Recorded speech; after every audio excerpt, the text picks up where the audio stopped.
My name is Amelia Ibarra. I'm the SVP and GM at SaaStr.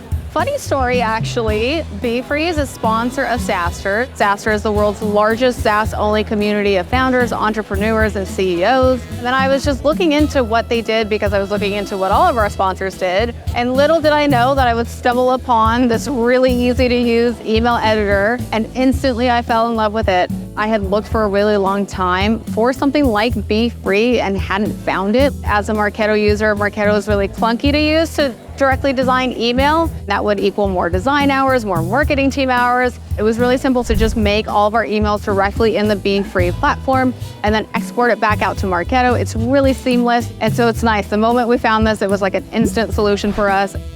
So we use Beefree on a daily basis, both myself and the members of our marketing team. We use it to design and write all of our emails. We actually write them natively in the platform. We do all of our weekly newsletters, our daily newsletters.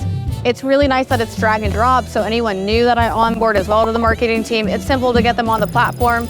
It also has version control, which is something I really love. Since we have a bigger marketing team, it's nice that I can see my version versus their version. And I actually use that in our one-on-ones as like a coaching mechanism as well. And so it's nice that if they accidentally delete an image or a piece of copy that I wanted in there, I can go back and restore it instantly.